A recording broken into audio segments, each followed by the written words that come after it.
I'm going to keep talking in this video about states being fictions, and I want to just teach a really effective analogy, whether you're dealing with a bureaucratic attack or you're just debating or discussing this issue with somebody who believes that your physical presence, your geographic location, is actually evidence that you're within a state, or that you're within a city, or that you're within a church.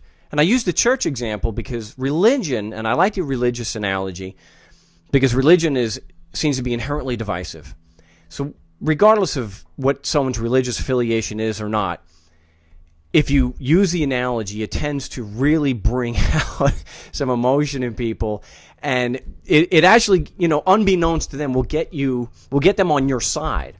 So if they are opposing you, and the idea that physical location is not sufficient evidence to prove presence within a state, going through this analogy will change their mind, and they will see it from a new perspective, and they'll understand that it's a complete and utter fallacy to think that your physical location has anything to do with your presence within a state. I mean, they're almost completely unrelated.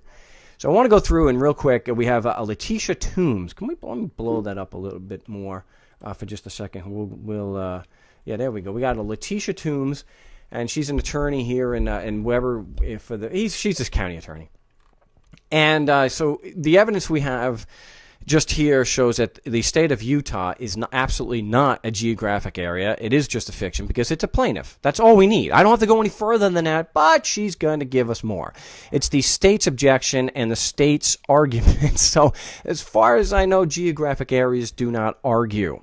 And we tend to lock people up who think they're getting... Anyway, the ground isn't talking. I'm sure Ms. Toombs, who hasn't called me back yet, and I don't expect her to, she's not taking her marching orders from the ground. So we know the state of Utah is not the ground. So what we have is we have a similarity. We have religious fictions and we have political fictions, and they work basically the same way. So in the religious equivalent to a county or a city would be a parish, let's say in a Catholic church. The parish, in fact, they still use parishes in Louisiana. So you see here, and these are all fictions, by the way. None of these are actually real. So if you look at a map of North America, which we'll go to in a moment, you'll see that these lines aren't there. These are all fictions. These only exist on paper in the minds of politicians or religious leaders of the Catholic Church.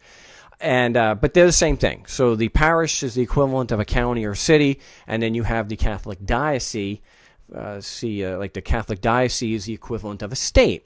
So we'll go to the official directory of the Catholic Church in Australia, and we see these lines. Now, if we go to an actual satellite picture of something real, we see that there are we see that there are no political or religious lines here. So what the politics do, what the politicians and the religious people do, is they take something like this and then they draw lines.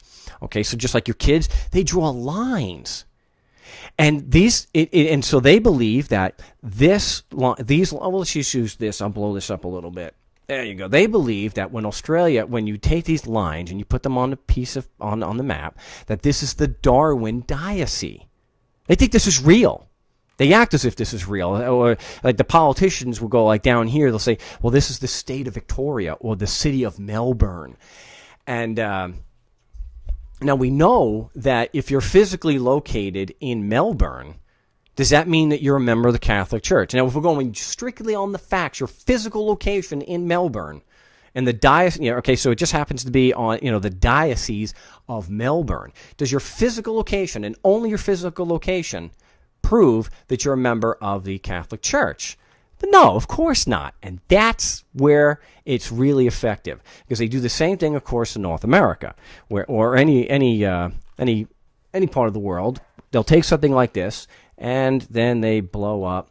We'll blow that up there. What they do is, just like the Catholic Church, the religious leaders, they will put their political fictions on there. And it goes the same way. So this is what I do.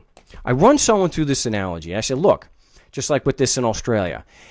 And I'll say, look, if you're physically located in Perth and you're within these lines that you're in the Perth diocese of the Catholic Church, does that mean you're a member of the church? And of course, especially if they're not Catholic, they'll recoil in horror and say, absolutely not. So you say, so your physical presence within these lines is absolutely no evidence whatsoever you're a member of the Catholic Church. And they'll agree.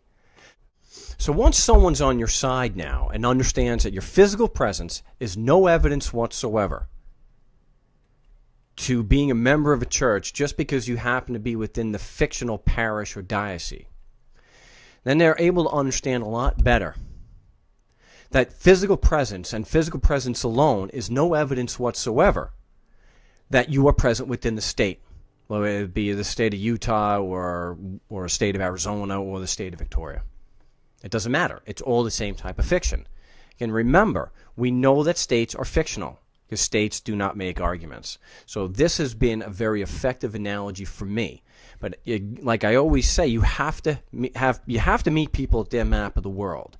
And they don't believe, most people will already believe that your physical presence does not equal membership in a church. So then once you've made that connection, it's that much easier to then show that physical presence has nothing to do with presence within the state, which of course is just another fiction, of course, because they don't argue.